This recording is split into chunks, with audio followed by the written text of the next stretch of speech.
Hello from Kingfisher, Oklahoma. We've been working our way through Proverbs and checking out the difference between wisdom and foolishness.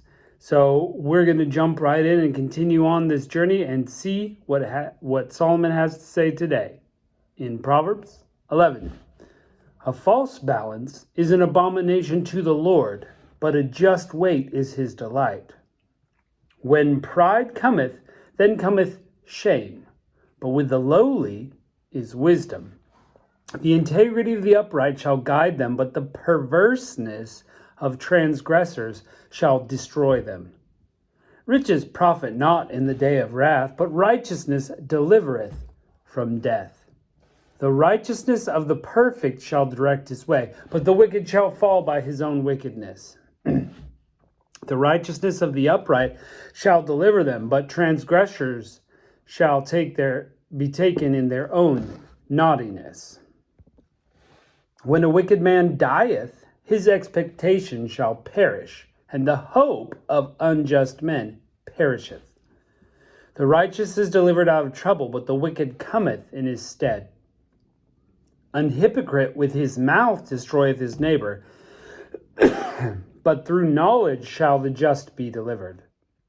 When it goeth well with the righteous, the city rejoiceth, and when the wicked perish, there is shouting. By the blessing of the upright the city is exalted, but it is overthrown by the mouth of the wicked. He that is void of wisdom despiseth his neighbor, but a man of understanding holdeth his peace. A talebearer revealeth secrets, but he that is of faithful spirit concealeth the matter. Where no counsel is, the people fall, but in the multitude of counselors there is safety. He that is surety for a stranger shall smart for it, and he that hateth suretyship is sure. A gracious woman retaineth honor, and strong men retain riches. The merciful man doeth good to his own soul, but he that is cruel troubleth his own flesh. The wicked worketh a deceitful work, but to him that soweth righteousness shall be a sure reward. As righteousness tendeth to life, so he that pursueth evil pursueth it to his own death. They that are of a froward heart are abomination to the Lord, but such as are upright in their way are his delight. Though hand join in hand, the wicked shall not be unpunished, but the seed of the righteous shall be delivered. As a jewel of gold in a swine's snout, so is a fair woman without discretion. The desire of the righteous is only good, but the expectation of the wicked is wrath. There is that scattereth, and yet increaseth, and there is that withholdeth more than is meet, but it tendeth to poverty. The liberal soul shall be made fat, and he that watereth shall also be watered himself. He that withholdeth corn, the people shall curse him, but blessing shall it be on the head of him that selleth it. He that diligently seeketh good procureth favor, but he that seeketh mischief, it shall come on him. He that trusteth in his riches shall fall, but the righteous shall flourish as a branch. He that troubleth his own house shall inherit the wind, and a fool shall be the servant of the wise of heart. The fruit of the righteous is a tree of life, and he that winneth souls is wise. Behold, the righteous shall be recompensed in the earth, much more than the wicked and the sinner. Okay, so there's quite a few super famous lines in here. A false balance is an abomination, a just weight is his delight. The gold, let's see, gold in a pig's snout is like a woman without discretion. This chapter, and I think at least 10 and maybe 9 before it, are what I picture as Proverbs. It's this comparison between wisdom and folly, or the good and the bad. It's showing, well, look, if you're going to be prideful, you're going to get shame. But if you want wisdom, then you need to be lowly in heart. So it's this comparison. What would a person following God and getting wisdom, what would they do to obtain more wisdom? And what would the foolish man do? And how can I avoid that? And that to me, I think Dave Ramsey said there is a wealth of knowledge in here. And he's talking about how to handle money, particularly. But he's right that this is an education in life. You just need to read this and think about it. A wicked man's going to die and all his expectations will perish with him. A hypocrite will be destroyed. With his mouth destroys his neighbor. But if through open knowledge, the just will be delivered. So there's one. Just, the truth will set you free, so to speak. And I just love it. And of course, what's not to love?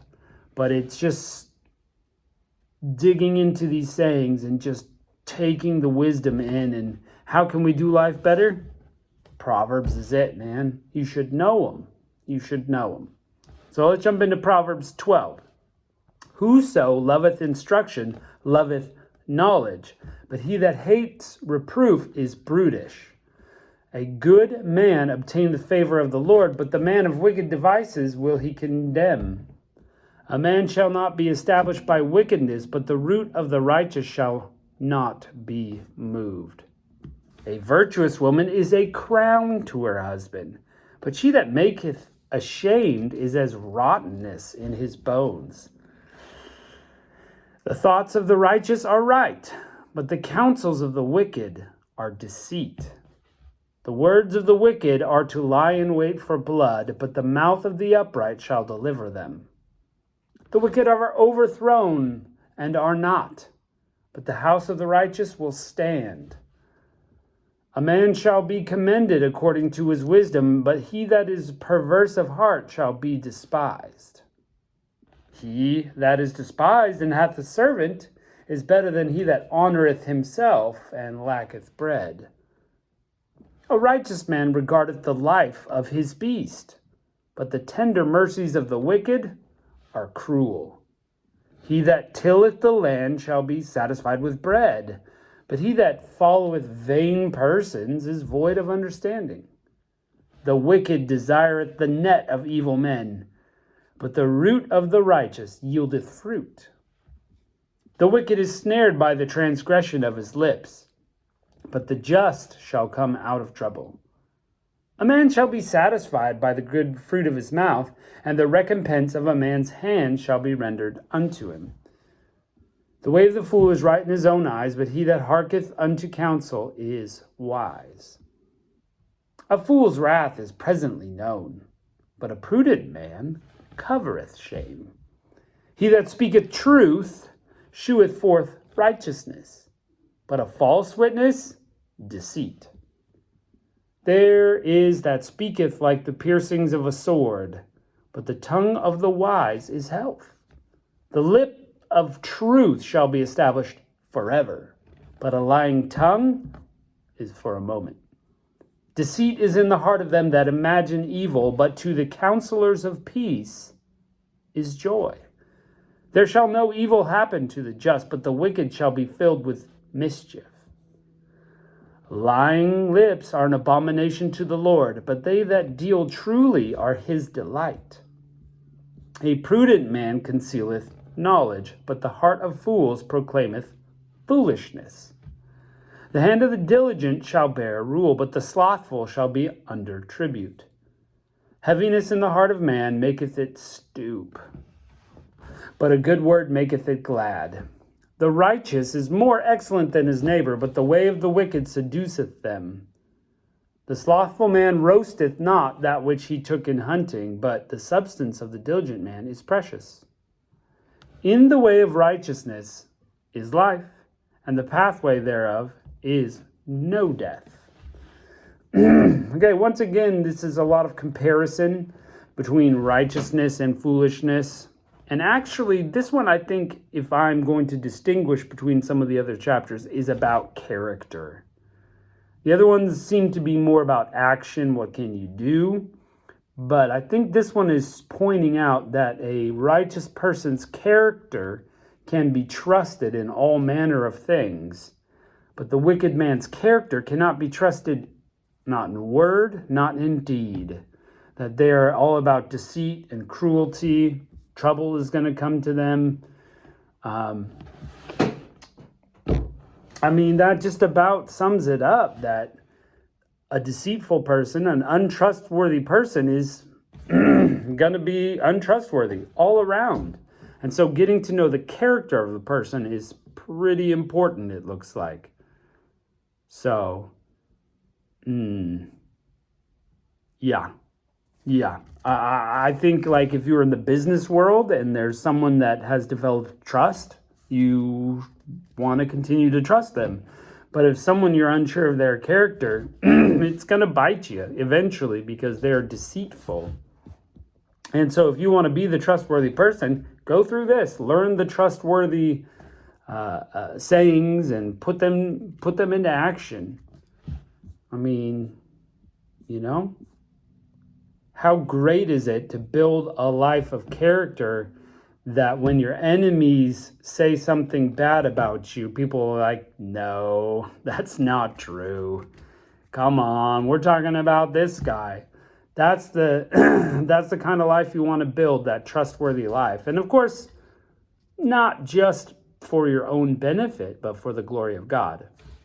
I want to make that clear that, you'll get some benefit from being a trustworthy person, but really and truly, the reason you want to be trustworthy is to glorify God, to showcase Him to other people. And, that comes with its benefits too, I guess. God's blessed with His followers with eternal life, and that's going to be wonderful. But build that life that follows after God and His character. Well, thanks for joining us today. Some great Proverbs, and we're going to continue on down the road and see what else the Proverbs can say to us and what sort of wisdom we can build in. Thanks for joining us, and we'll catch you next time.